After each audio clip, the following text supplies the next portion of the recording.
Hola amigos, bienvenidos a estas charlas de programación, donde el día de hoy veremos qué es un diagrama de clase y un diagrama de objetos desde un punto de vista histórico. Antes de empezar, tenemos que tener una definición clara, y esta es, ¿qué es un objeto? Un objeto es cualquier cosa del mundo real, sea tangible o intangible, siendo entonces un objeto una pelota de béisbol, una cuenta bancaria o una persona. Para poder comprender de dónde surgen los diagramas de clases, es necesario remontarnos a los orígenes de la programación. Y recordemos que pues la programación en un inicio se usó mediante el uso de hojas perforadas que de acuerdo a su tamaño determinaban la cantidad de información que se podía contener en una computadora. Sin embargo, fue en la Segunda Guerra Mundial cuando se tuvieron los mayores aportes al área, debido a su uso para evitar el gasto de recursos militares, ya que como sabemos, pues se encontraban en guerra y el uso de recursos pues tenía que ser muy restringido para poder ser exitosos en un ataque o poder prevenir algún ataque no previsto anteriormente. Pero, ¿cuál era el rol que jugaba la programación durante esta Segunda Guerra Mundial y parte de la Guerra Fría? O mejor dicho, ¿cuál era la intención de la programación en esos momentos? Pues la intención de la programación era englobar las características de algo por medio de código dentro de una computadora. Más específicamente, durante la Segunda Guerra Mundial y parte de la Guerra Fría, fue simular el comportamiento de un misil o un cohete espacial.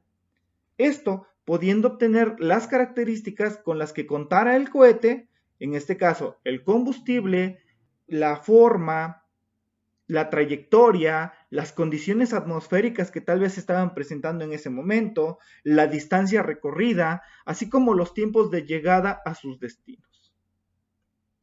Es importante recordar que durante estos tiempos, pues el costo por el uso de una computadora era muy alto, no solamente porque pues estaban cortos de dinero, sino también por el tamaño de los equipos de cómputo, que era casi el de un cuarto, por la cantidad de luz que consumían, la cantidad de memoria que podía ser utilizada en esos momentos, entre otras cosas. Y es aquí donde se buscan estrategias para abaratar estos gastos y es donde empiezan a surgir una serie de métodos que permiten modelar o permitieron modelar, mejor dicho, desde esos momentos, los objetos antes de ser programados.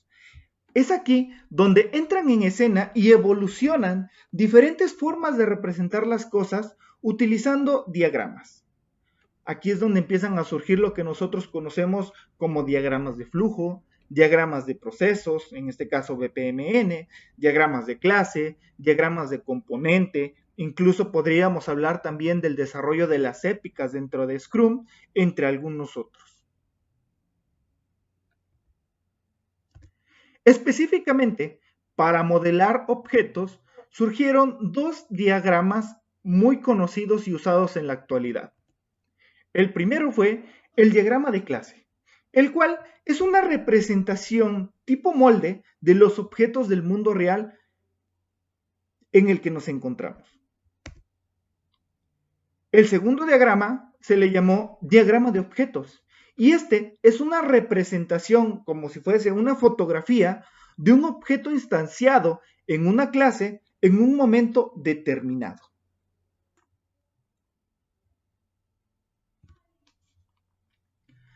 Estos dos diagramas surgen a partir de las fichas de especificación técnica que existían en esos momentos en el área industrial.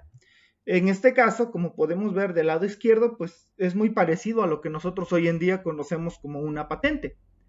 Y una ficha técnica, pues contiene toda la información necesaria de un producto para su desarrollo y producción en masa.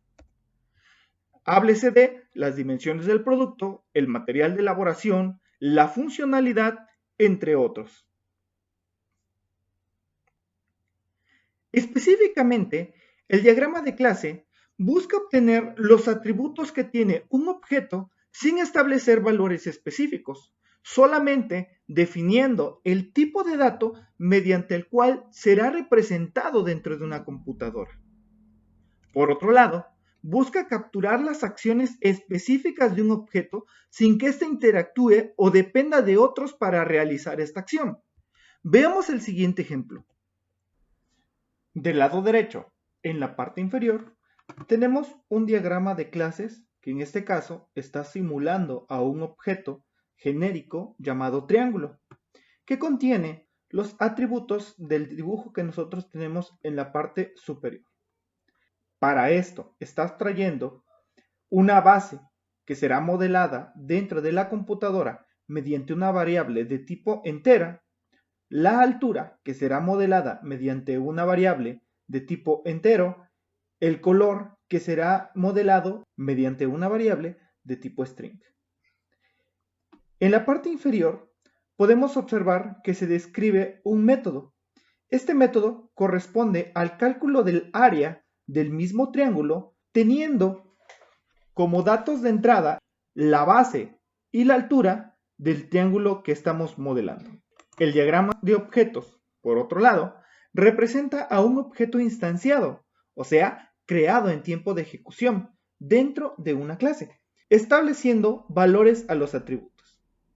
Las acciones del objeto son representadas de la misma manera que en el diagrama de clase, y para ver su funcionamiento requerimos de observar un diagrama de flujo o pseudocódigo para entender la estructura interna. Del lado derecho podemos observar que tenemos un diagrama de objetos. En este caso se está modelando de la clase triángulo un objeto que está siendo llamado triángulo 1 que contiene una base que va a ser de 5.